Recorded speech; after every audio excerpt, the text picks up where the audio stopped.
ನಟಿ ಚೈತ್ರ ಆಚಾರ್ಗೆ ಪೊಲೀಸ್ ಅಪ್ಪನ ಕೆಟ್ಟ ಕಮೆಂಟ್, ದೂರು, ಕ್ಷಮೆಯಾಚನೆ. ಮತ್ತೊಂದು ಕಡೆ ಬಾಲ್ಯ ವಿವಾಹಕ್ಕೆ ತಡೆ, ತಂದೆ ಸಾವು, ಯುವತಿ ಹಿಂದೂ ಧರ್ಮಕ್ಕೆ ಮತಾಂತರ. ಎಲ್ಲದರ ಡೀಟೇಲ್ಸ್ ಕರ್ನಾಟಕ ಟಾಪ್ 20ಯಲ್ಲಿ. ಭಾರೀ ಗಾಳಿ ಸಮೇತ ಮಳೆಗೆ ಮನೆಯ ಮೇಲ್ಚಾವಣಿ ಕುಸಿದು ದುರಂತ ಸಂಭವಿಸಿದೆ. ಮೇಲ್ಚಾವಣಿ ಕುಸಿದ ಕಾರಣ ಪತಿ ಪತ್ನಿ ಹಾಗೂ ಇಬ್ಬರು ಮಕ್ಕಳು ಜೀವಂತ ಸಮಾಧಿಯಾಗಿದ್ದಾರೆ. ವಿಜಯಪುರ ಜಿಲ್ಲೆ ಆಲಮೇಲ ತಾಲೂಕಿನ ಮೊರಗಟಿ ಗ್ರಾಮದಲ್ಲಿ ಈ ಘಟನೆ ನಡೆದಿದ್ದು, ಗ್ರಾಮದ ಗುರುನಾಥ್ ಬಡಿಗೇರ್, ಜ್ಯೋತಿ ಬಡಿಗೇರ್, ಕಾಳಮ್ಮ ಬಡಿಗೇರ್ ಹಾಗೂ ಕೀರ್ತಿ ಬಡಿಗೇರ್ ಮೃತ ದುರ್ದೈವಿಗಳು. ಹಳೆಯ ಮನೆಯಲ್ಲಿ ಕುಟುಂಬ ಬಾಡಿಗೆ ಇದ್ರು. ತಮ್ಮ ಮನೆಯ ದುರಸ್ತಿ ಮಾಡ್ತಿದ್ದ ಕಾರಣ ಕುಟುಂಬ ಬಾಡಿಗೆ ಮನೆಗೆ ಶಿಫ್ಟ್ ಆಗಿತ್ತು. ನಿನ್ನೆ ರಾತ್ರಿ ಭಾರೀ ಗಾಳಿ ಮಳೆ ಸಹಿತ ಸುರಿದ ಮಳೆಗೆ ಮನೆಯ ಮೇಲ್ಚಾವಣಿ ಕುಸಿದು ಬಿದ್ದಿದೆ. ಕಾರಣ ಒಂದೇ ಕುಟುಂಬದ 4 ಜೀವಂತ ಸಮಾಧಿಯಾಗಿದ್ದಾರೆ. ಸ್ಥಳಕ್ಕೆ ಸಿಂದಗಿ ಪೊಲೀಸರು ಭೇಟಿ ನೀಡಿ ಪರಿಶೀಲನೆ ನಡೆಸಿದ್ದಾರೆ. ಸ್ಥಳಕ್ಕೆ ಆಗಮಿಸಿದ ಅಗ್ನಿಶಾಮಕ ದಳ ಸಿಬ್ಬಂದಿ 4 ಶವ ಹೊರತೆಗೆದಿದ್ದಾರೆ. ಸ್ಥಳದಲ್ಲಿ ಕುಟುಂಬಸ್ಥರ ಆಕ್ರಂದನ ಮುಗಿಲು ಮುಟ್ಟಿತ್ತು. ಸಿಂದಗಿ ಪೊಲೀಸ್ ಠಾಣಾ ವ್ಯಾಪ್ತಿಯಲ್ಲಿ ಘಟನೆ ನಡೆದಿದೆ. ಇನ್ನೊಂದು ಚಿಕ್ಕ ಮಗು ಇದೆ ಉಳ್ಕೊಂಡಿದ್ದು. ಜೀವ ಮಾತ್ರ ವಾಪಸ್ ತರಲಿಕ್ಕೆ ಆಗೋದಲ್ಲ. ಆ ಮಗುವಿಗೆ 4 ಜನಕ್ಕೆ ತಲಾ 5 ಲಕ್ಷ ರೂಪಾಯಿ, 20 ಲಕ್ಷ ರೂಪಾಯಿ, 20 ಲಕ್ಷ ರೂಪಾಯಿಯನ್ನ ಅಶೋಕ್ ಮನಗುಳಿ ಅವರು ಶಾಸಕರು ಮತ್ತು ನೋಡಿದ್ವಿ ನಮ್ಮ ತಿವಾರಿ ಅವರು, ನರಸಿಂಗ್ ತಿವಾರಿ ಅವರು ಜಿಲ್ಲಾ ಪಂಚಾಯತ್ ಸದಸ್ಯರಾಗಿದ್ದರು, ಊರಿನ ಹಿರಿಯರು, ಆ ಸಮಾಜರೆಲ್ಲ ಕೂಡ್ಕೊಂಡು ಆ 20 ಲಕ್ಷನ ಅದನ್ನು ಅವ್ರಿಗೆ ಡೆಪಾಸಿಟ್ ಮಾಡಿ ಆ ಮಗುವಿನ ಮುಂದೆ ಶಿಕ್ಷಣಕ್ಕೆ ಮತ್ತು ಆ ಮಗುವಿನ ಬದುಕಿಗೆ ಅನುಕೂಲ ಆಗಬೇಕು ಅಂತ ಮಾಡಿದ್ವಿ.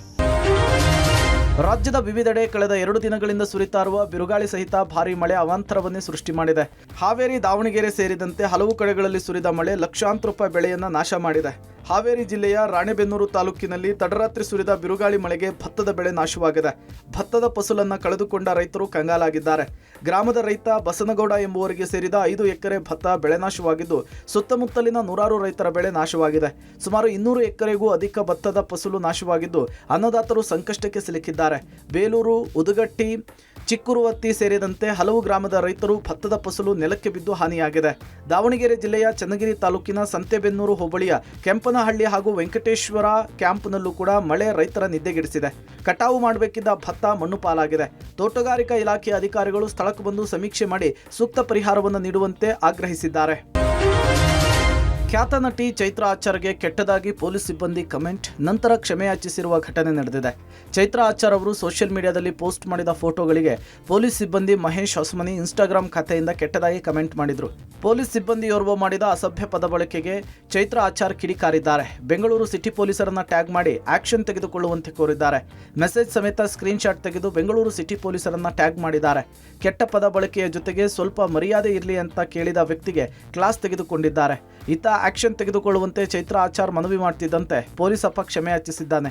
ನಾನು ನಿಮ್ಮ ಮೇಲಿನ ಕಾಳಜಿಗೆ ಈ ರೀತಿ ಮೆಸೇಜ್ ಹಾಕಿದ್ದೆ, ಅದರಲ್ಲಿರುವ ಅಕ್ಷರಗಳು ತಪ್ಪಾಗಿರಬಹುದು, ಆದರೆ ನಾನು ನಿಮ್ಮ ಮೇಲಿನ ಕನ್ಸರ್ಗೆ ಹಾಕಿರೋದು ಅಂತ ಹೇಳಿದ್ದಾರೆ. ವ್ಯಕ್ತಿ ಕ್ಷಮೆ ಕೇಳಿದ ಪೋಸ್ಟನ್ನು ಮತ್ತೆ ಸ್ಕ್ರೀನ್ ಶಾಟ್ ತೆಗೆದು ನಟಿ ಚೈತ್ರ ಆಚಾರ್ ಸ್ಟೋರಿಯನ್ನು ಹಾಕ್ಕೊಂಡಿದ್ದಾರೆ.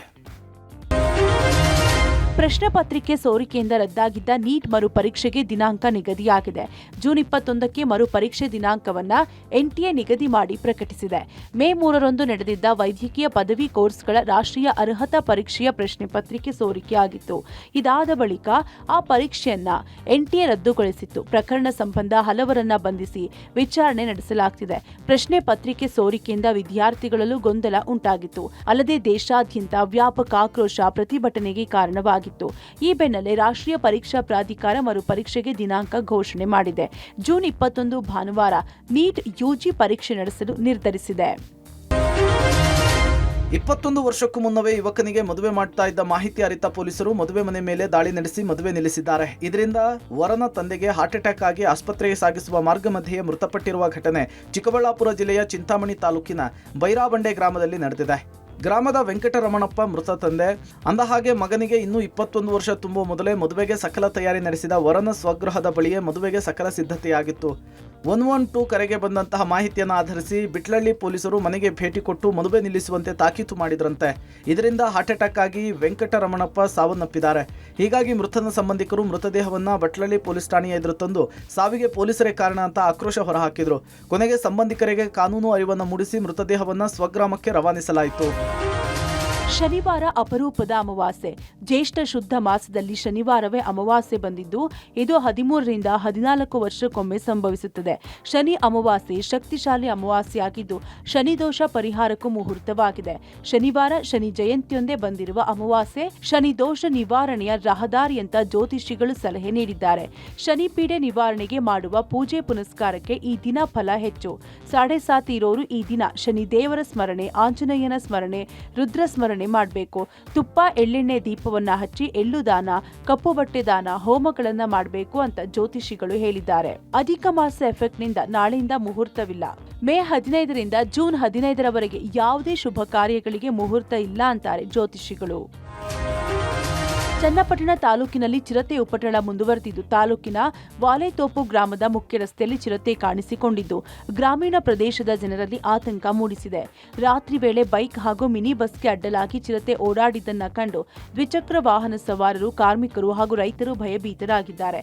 ಚನ್ನಪಟ್ಟಣದಿಂದ ಗರಕಹಳ್ಳಿ ಮಾರ್ಗವಾಗಿ ಸಾಗುವ ಈ ರಸ್ತೆ ತಾಲೂಕಿನ ಪ್ರಮುಖ ಗ್ರಾಮೀಣ ಸಂಪರ್ಕ ಮಾರ್ಗವಾಗಿದೆ. ಕೃಷಿಕರು, ಹಾಲು ಉತ್ಪಾದಕರು, ವಿದ್ಯಾರ್ಥಿಗಳು, ಕಾರ್ಮಿಕರು ಹಾಗೂ ಸಣ್ಣ ವ್ಯಾಪಾರಿಗಳು ಹಗಲು ರಾತ್ರಿ ಸಂಚಾರ ನಡೆಸುವ ಈ ಮಾರ್ಗದಲ್ಲಿ ಚಿರತೆ ಕಾಣಿಸಿಕೊಂಡಿರುವುದು ಜನರ ಆತಂಕವನ್ನ ಇನ್ನಷ್ಟು ಹೆಚ್ಚಿಸಿದೆ.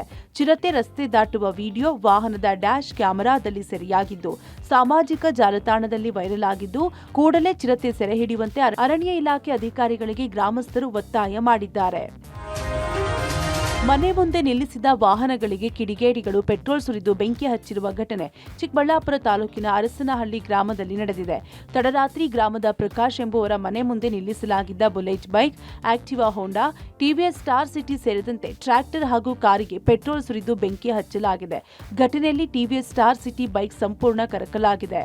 ಬುಲೆಟ್ ಹಾಗೂ ಆಕ್ಟಿವಾ ಹೋಂಡಾ ಸೇರಿದಂತೆ ಟ್ರ್ಯಾಕ್ಟರ್ನ ಸೀಟುಗಳು ಸುಟ್ಟು ಹೋಗಿವೆ. ತಡರಾತ್ರಿ 2 ಗಂಟೆ ಸುಮಾರಿಗೆ ಕಿಡಿಗೇಡಿಗಳು ಬೆಂಕಿ ಹಚ್ಚಿ ಎಸ್ಕೇಪ್ ಆಗಿದ್ದಾರೆ. ಬೆಂಕಿಯಿಂದ ಉಂಟಾದ ಸ್ಫೋಟದ ಸದ್ದು ಕೇಳಿ ಎಚ್ಚರಗೊಂಡ ಮನೆಯವರು ನೀರು ಹಾಕಿ ಬೆಂಕಿಯನ್ನ ನಂದಿಸಿದ್ದಾರೆ.